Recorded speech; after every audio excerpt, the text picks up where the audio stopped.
Can you be a successful politician and top executive if you are young? I think this is very exceptional. However, today we are catching up with Virginijus Sinkevicius, who is the youngest EU Commissioner in history, Commissioner for Environment, Fisheries and Oceans. Let's begin.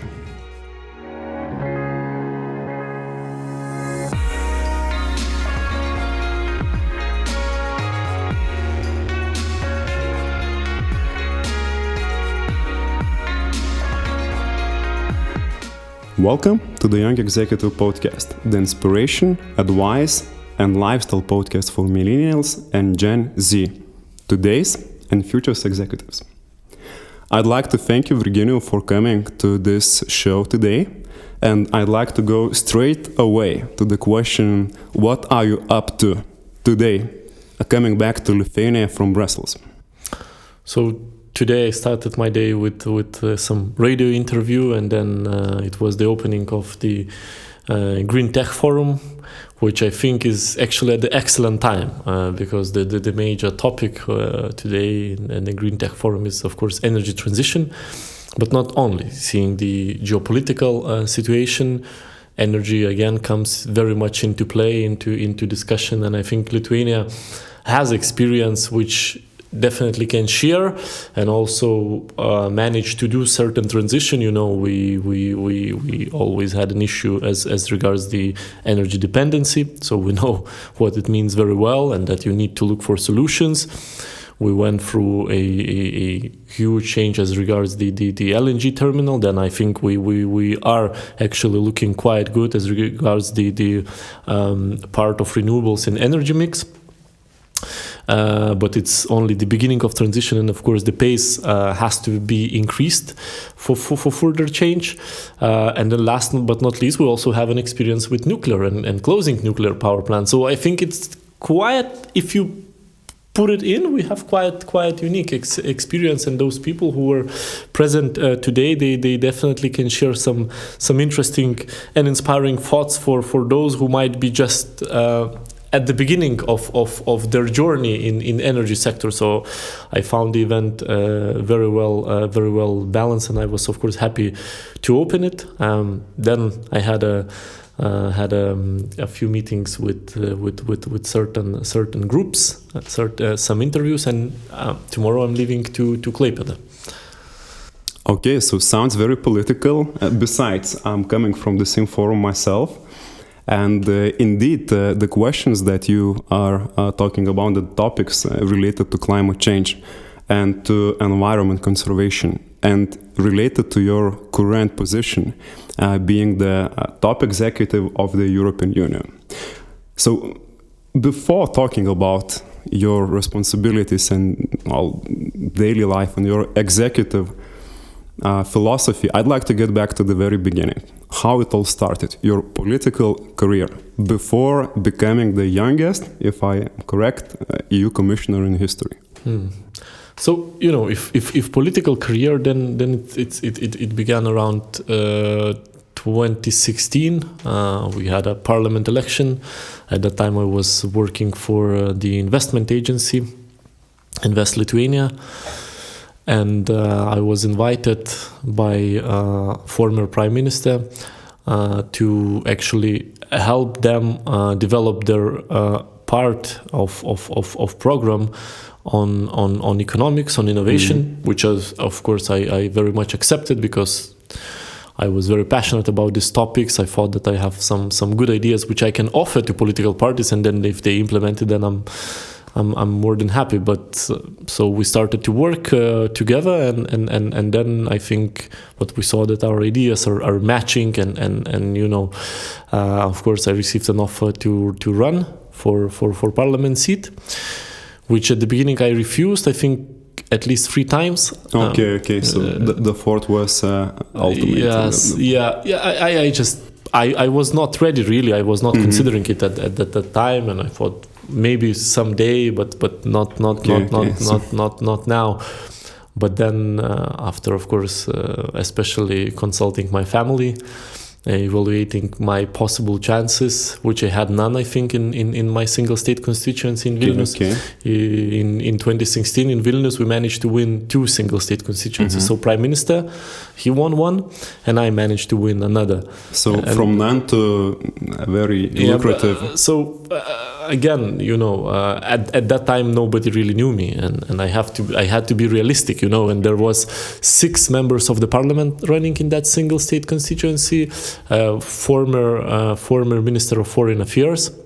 Okay. So that was quite tough competition, and also Polish minority party, they always get a lot of votes in that single state constituency. So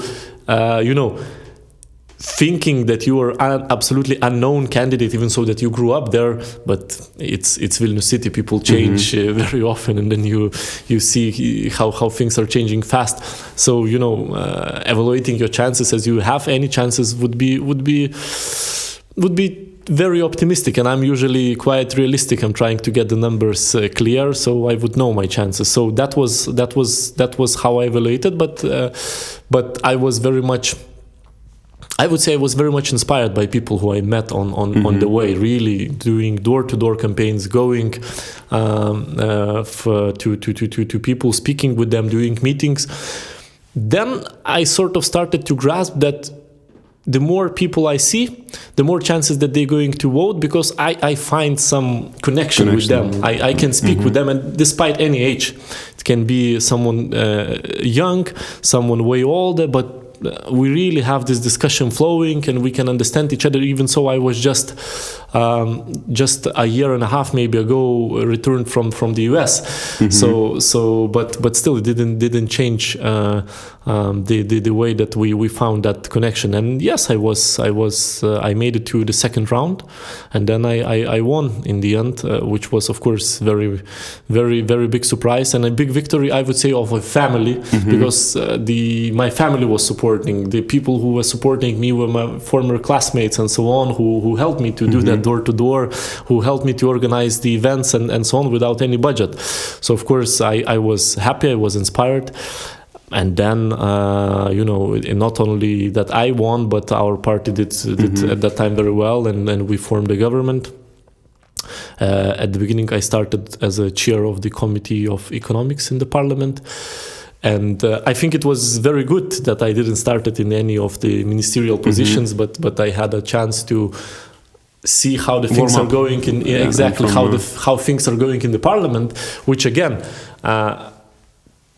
Committee on Economics in Lithuania has transport, has energy, a little bit of finance in it, and of course economics and in partly innovation. It's a little bit in education, but so it's a really vast portfolio there. And I had quite experienced team. So the leader of Homeland Union was in the committee. The leader of Liberals was in the committee.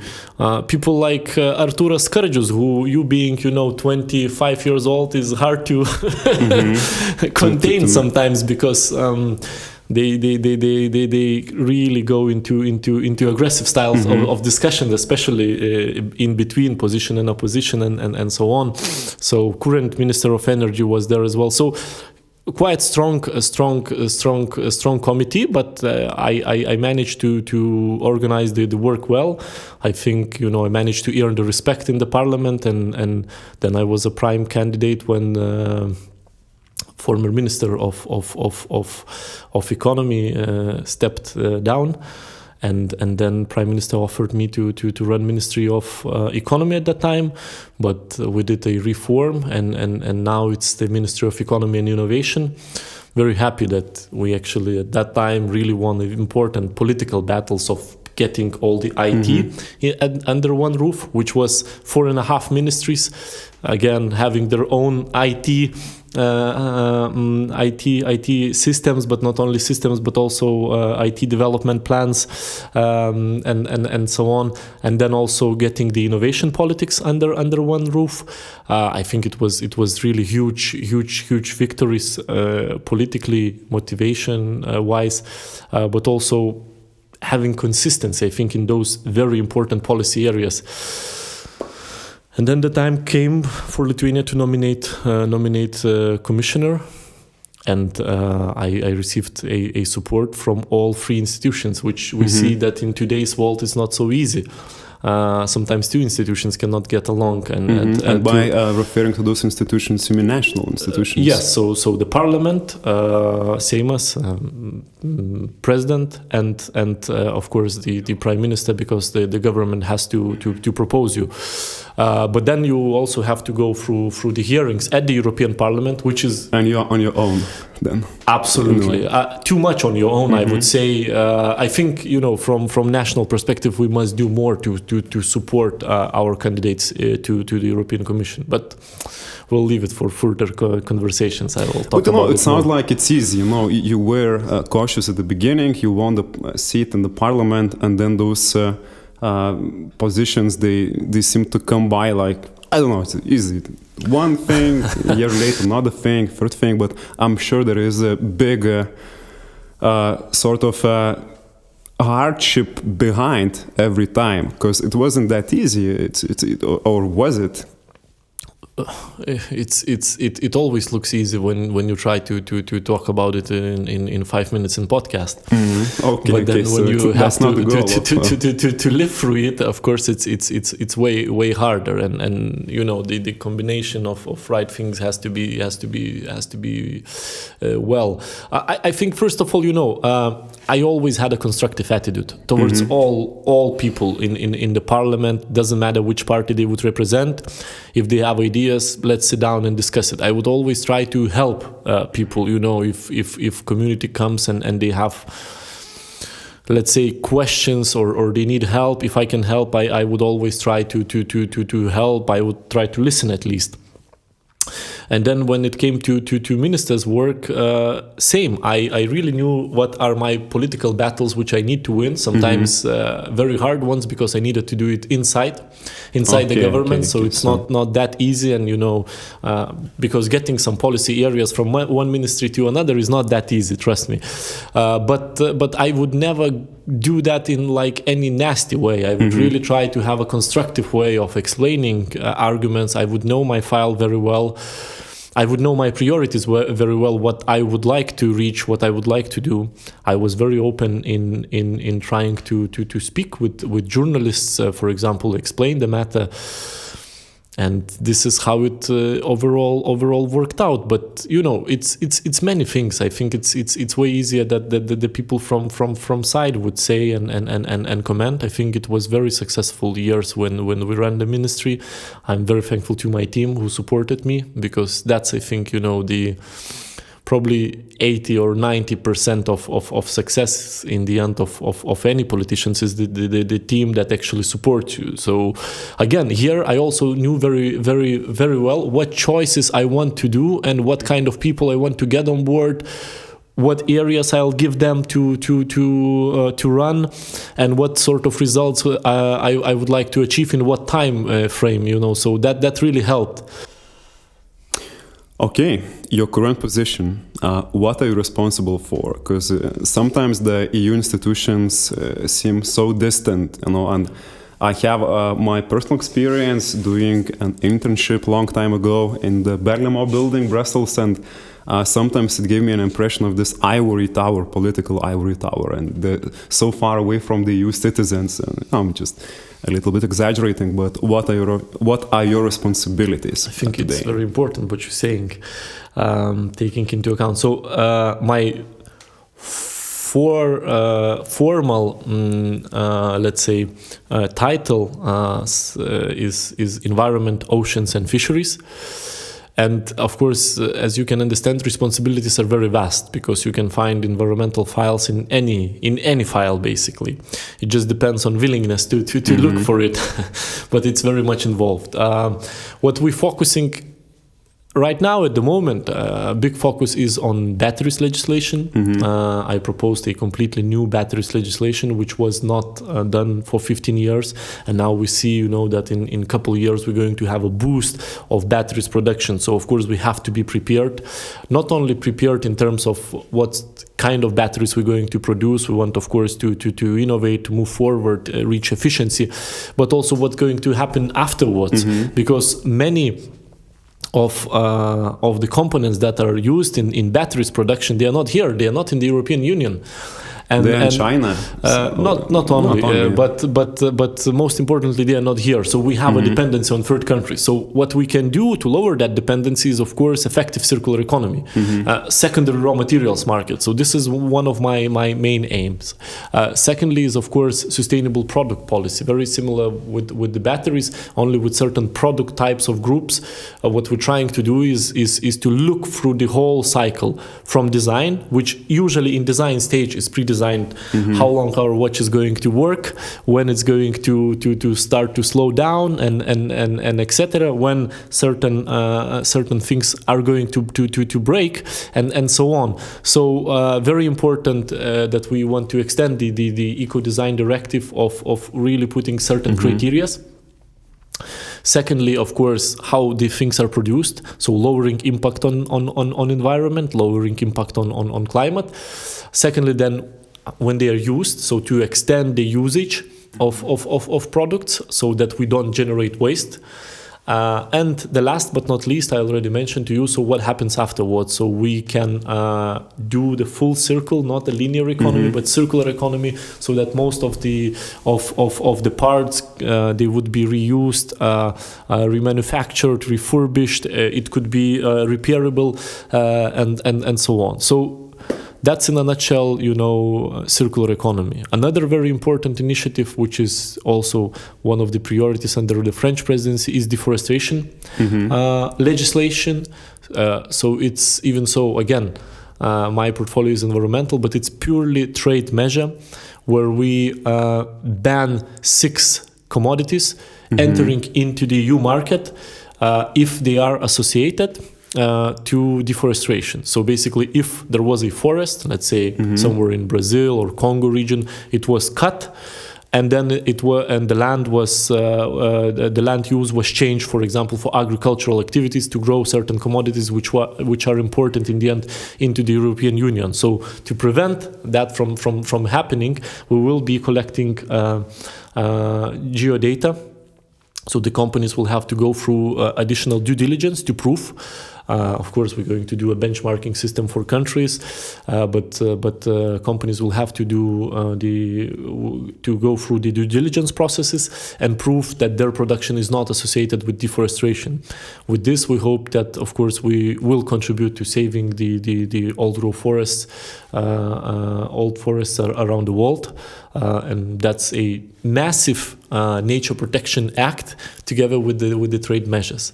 Just a few things that I told you, but I think we have to be wise of time. So, but in other words, if to put it even in a more simple wording, at the end of the day, what you do, or at the beginning of every day, is coordinate or in a way translate the strategy and vision of the EU and the Green Deal and the carbon neutral economy into daily actions or maybe yearly actions that are also sort of broadcasted or provided to all the member states. I'm trying to, in other words, we have a goal, and you really have to assist all the EU citizens and economies, companies, countries, governments, how to get there. So maybe that's a good way to in a frame nutshell. it. In a nutshell, I think it's a good way to put it. So of course, I think what's very important that we have a very clear goal. So 2030, we want to decarbonize our economy by 55%, and then 2050 full decarbonization. But of course, that will require efforts, and that can be reached, through certain areas such as energy, which we just briefly touched upon at the beginning, industry, and so on. So of course, in those areas, we're trying to find suitable policies, which you always have to keep balance. So on one hand, we don't want to kill innovation. So with all that circular economy, we're always trying to find a solution that would allow European businesses to stay competitive, to innovate, but also on the other hand, maybe save on certain things, on certain goods which they need to import to produce, maybe on packaging and so on. So we always, when we take decisions, we do very extensive stakeholder consultations. For example, now I'm working also for the second half of this year to release the textile strategy, because the clothing that not sustainable. To produce it requires a lot of resources. Water is one of them. And of course we need to look for solutions. Then we have fast fashion. We have in our clothes, in our closets, we have clothes which we never wore, and this also is a pollution. With some of them you cannot do much. There is no even a technologies to recycle. So the problem is huge. So of course what I'm trying to do is look what is happening around Europe with technologies, where they are going, where companies are going. So I'm having extended stakeholders consultations with the CEO or CEOs of biggest textiles companies like Inditex, probably know it, like Zara, Massimo Dutti, or H&M or others. To see what is the way they see it, what they think about the collection, what they do, what sort of solutions they already apply, which we maybe don't need to even disturb, but maybe there is something which we need to reinforce and so on. After that, we're going to have, I hope, the very strong document which will be our guiding document up to 2030.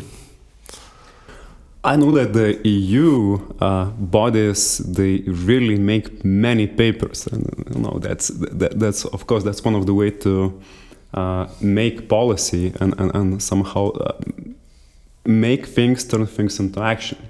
But I'd like to talk about another aspect of your managerial aspect of your executive side, because you are an executive, you are a commissioner and technically a head and the highest head of your cabinet, right, within the European Commission.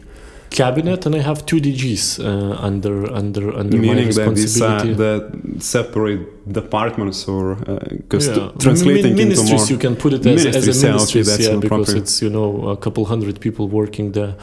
But then it's excellent people so who are supporting my activities. So I'm curious, how do you manage people, and what is the daily life? Because you are an executive, you have to organize, maybe you have to delegate and have support, but what it's a feeling like to be a commissioner? So first of all, we have to speak that it has changed a lot during the COVID. I had to adjust a lot. I spent so much time actually additionally reading of actually how to manage all this, because I remember first lockdown, which was terrible, when people had to work from home and schools were closed as well. And it was very hard for people to work, especially, and we have to underline it. But for women, it was very problematic, because still the tasks at home they are not equally distributed, and that was a big challenge.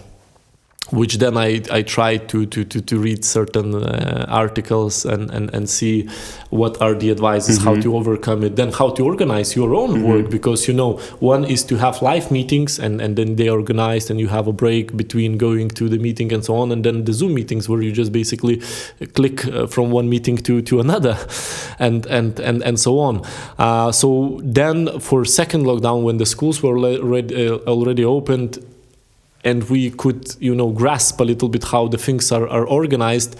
Of course, you put certain things into agenda where you catch up with the team.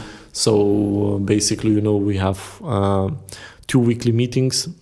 We have Monday one, I call it formal, where we go through certain agenda which is already preset.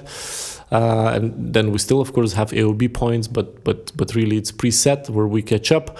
Then we have Friday meeting, which is less informal, and we try to speak about ongoing activities. Maybe, have a discussions with me if the cabinet members wants to discuss some politically sensitive matters, some vision and so on. Then if discussion is not flowing, I'm trying to throw in some questions. And then for Thursdays, but every second week, we have like a huge meeting between 2 DGs, where usually, of course, it's the heads, directors participating, directors generals, their deputies, where we discuss, major files ongoing in portfolio, maybe outside portfolio, but relevant to us, where DGs, of course, brief and put their opinions and so on. So I think this, structured way of sort of catching up is very important. And it was, again, hard to maintain because due to COVID, a lot of things were cancelled, and I was home basically in office working, and I could do all those stuff, but many things got postponed. And then suddenly spring, reopening, summer, all the events kicking back. Member states really want to see commissioners because they haven't seen them due to COVID, so lots of invitations, and you start traveling. And of course, then when you're traveling, it's very hard to catch up with those meetings. So we needed to adjust again, and constantly keep a contact. I think it's constantly very important to keep, first of all, close communication with your team. I do every 4 months, I would say, a one-to-one conversation with team members, how they feeling, what are their goals, are they feeling involved, do they need maybe more feedback, more precise feedback on certain things and so on. I'm trying to spend like at least half an hour with each to go through basically through the way how they feel, so that they could tell me how they feel. Are they feeling well? And then determining on that, comparing the notes maybe from last meeting, I can adjust certain things. How big is your team, the direct? So direct is 18 people. 18? Yes, with all assistants and so on. And then it's a few hundred in both DGs. And I would guess that the members of the cabinet are more senior than you in most of the cases. Yes. I guess that's the case. I don't. You see, I keep on forgetting my age. Today, I was asked by Vilnius mayor, and I told him wrong my age, and then I was confused why I did it. But yeah. I think everyone is older than me, but I don't know. I never felt any difference, right? I did not. Because I'm wondering, you being a millennial and a young person in this position, you have to, of course, you have the formal power and authority, but you still have to work together with more senior by age by definition people. And are there any secrets or beyond or tricks that you mentioned? Just open communication, attention, and honest, I suppose, conversation. I think you put it very well. I just don't know anything else. I think you always need to feel the moments when you need to step in and steer, but also give a little bit freedom to people. I think that usually works out well. But if I may provoke a little bit, I recall that in the process of your appointment, there was, there are always haters, and someone said, well, he's going to be like the most sort of expensive, the most well-paid or overpaid intern or a stagiaire in the commission. This is, and I think we should not be afraid to face those allegations, because this is what we get, right? Everyone in our path of the career. So how was the very beginning? You show up and you have this title of the youngest. So is it a sort of a... Yeah, but I think it was interesting to people for first 3 months. They would underline my age and so on. But I think all that age conversation, it's over when you start speaking about the thing. So, you know, I have to do preparation. I'm a human being and I cannot know all the files in the world. So I need to go through the files. I need to prepare for a meeting. I'm preparing because I respect the person who I'm going to meet. So I think you have to be well prepared. And I think that usually gets the respect of person who you're speaking, if he knows that you know what you're talking about. I know I never felt that. I even when I was a minister of economy, I traveled to countries like China, where age is also very important. Japan, for example, and so on. But I never felt discomfort. Maybe again, it's not about other people. It's about you. It's like I always say about your clothes. If you have some dot, from your lunch, nobody most likely not going to notice if it's a small dot. But if you have noticed it, you look at it all the time and you think that everyone sees it. So maybe that's the same. I don't know. And I suppose that's a big encouragement to all the audience and all the young people in sort of having fears or thinking of all those challenges and people who will be critical of their intentions, dreams, and saying, no, you're not gonna succeed, you're gonna be that and that. And especially, I a little bit with the extra layer, if you are from Lithuania, I think we still have this a little bit of mentality, no, I'm not gonna succeed.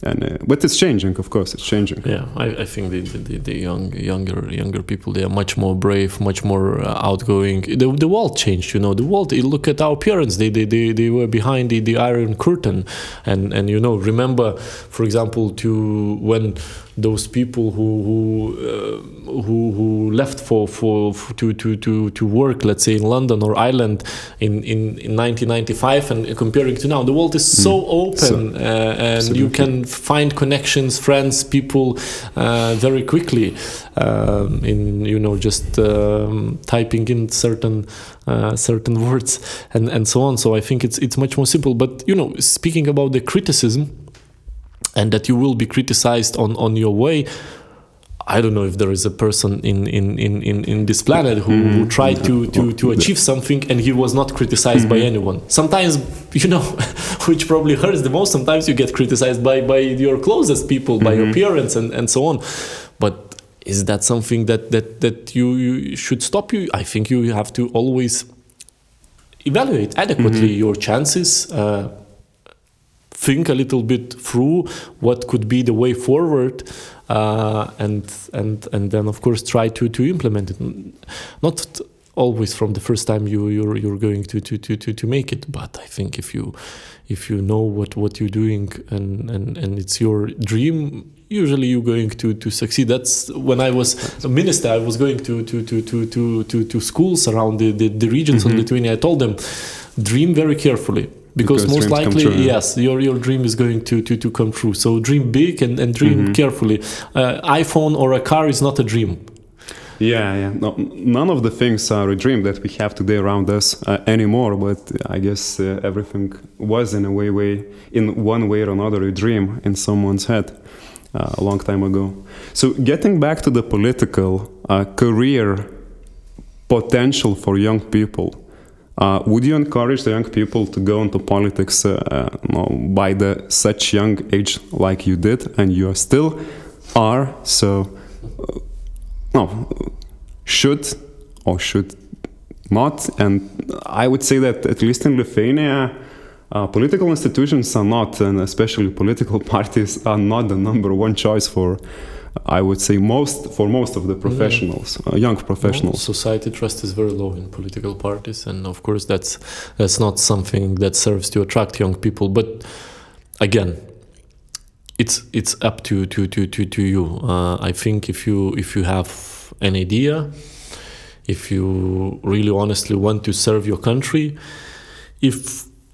I think going into politics, you have to love people. That's very important thing. Okay, if you love people, point. if you can find a way to speak to them, listen to them, I really encourage to try. We need young people in politics. Maybe you're not going to succeed and win your first elections, but you will gain very valuable experience. Always look at from the angle of gaining experience, of meeting, a people who might have very similar ideas like yours, which you can share and then try to implement, develop them even better, and most importantly, if those ideas, dreams, and goals of yours, they're going to serve your country well. So I think it's nothing wrong with that, and nobody should be ashamed.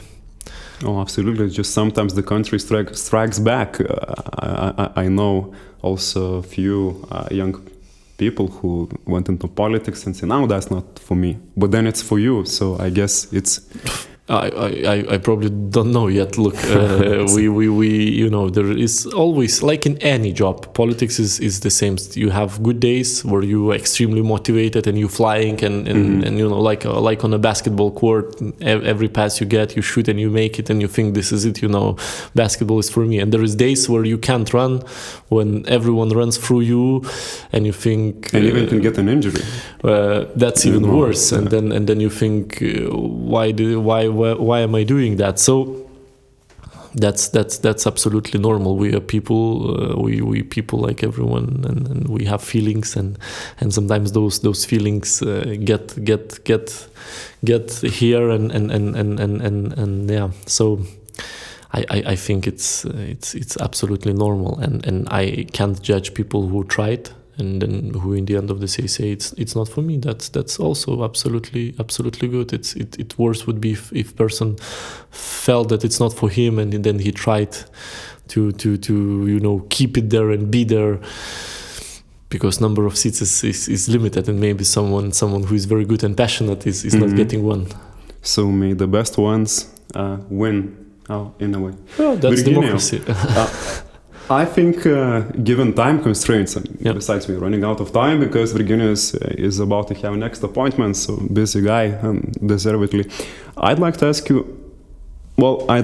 ask about your personal, life side. When you shut the doors of the EU Commission, you are back to the family, and besides you are a father of 2 kids, happily married, family had.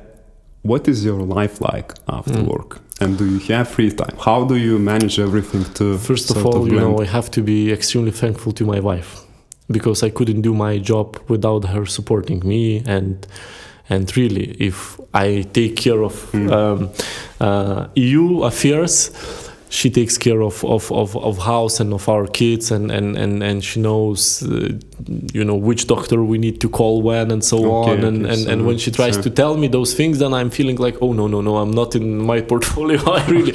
So it's really she's doing a. So we can congratulate Katerina and send best wishes. Absolutely. So she does a extremely great work on keeping the house in order. So.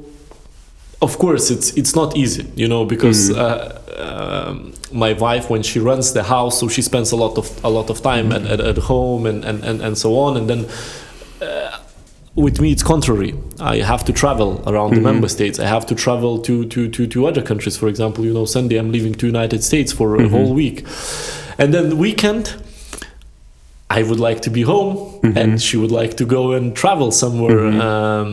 Living in Belgium, you can see many nice places with the drive of a car. France, Germany is close, even Belgium, or the Netherlands. So we need to combine it, and it of course takes time to understand each other. You need to talk about it, and I think we got there. That's good. So to combine that, our weekends would be that we both can rest, which is I think very important. But then and kids, they are still small. My son is 5, my daughter is only 2, and it's sometimes I think it's easier to, when you ask me about those people more senior who work in my cabinet or who work with me or who I meet daily, to find a common language than with my 2 years old daughter. That's the reality, and you have to face it when you back home. Okay, and basketball. Is there any time left for? Because I know you've been really active. Way less. Yes, way less. So I play. I still play. I can say it's for Lithuanian team there in Brussels. But the first season was cancelled due to COVID, and then the next season I was very eagerly waiting, and the next season started, and we started to play games. And then second or third game of the season I got injured, so I torn my ACL and meniscus and some other ligament on the side. So my career is actually not shining well. But I'm trying to improve. I'm trying to cycle when I have a chance. But again, here I need to combine it and find a way to incorporate my family. So we're trying to do something together. We bought a bike for my wife, electric one. So we could spin together. I used to run, but now when I got this injury, I need to strengthen certain muscles. So running is not good, but I'm trying to do some sports activities. I'm very happy that my son goes and plays football in Belgium. So I'm trying to practice a bit with him. Even though I'm very bad in football, but at least I'm trying to give him some passes, some advices how he needs to run with the ball and stuff. So sports is close, and I do love sports, but it's just that I have way less time and, to be honest, energy to do that. I never believed that. I was always like the person who has lots of energy and could run and speak and do stuff. But in the end of the day, I also there is a need price to rest. that you have to pay, right? Yes, you're absolutely for right. Being and I'm not ashamed to say, and I think honestly speaking, that you are a political unicorn. I think that's an honest way to mention and to credit your achievements in a way. So on that note, I'd like we at the end of the day and at the end of the show, we always share some advice and wisdom for our audience. And I guess especially for those considering and passionate about political career and dreaming to become EU commissioners one day, what would be your tips or maybe something personal? First of all, I would say that, be yourself and be natural, be honest, because people, they very quickly will be able to see if you are honest with them or not. And, in Europe, we have something that we can enjoy. It's called democracy. And democracy allows anyone to run and anyone to have a chances to win. So I think, use your best qualities. Dream big for your country, for the EU, for your region, for your city, and that can be a very good combination to be a successful politician. All right, I'd like to really thank you, Virginijus, once again for coming. I feel that we could have kept on talking for another hour. Maybe it's not the last time that we are catching up. Today here in Lithuania, maybe next time in Brussels. And on that note, I wish best of luck to you with all the ambitious goals and targets. And I wish best of luck to your family and to your wife for taking care of your life after work so that you can take care of the EU. So thank you, and I'll see you next time. Bye-bye. Bye.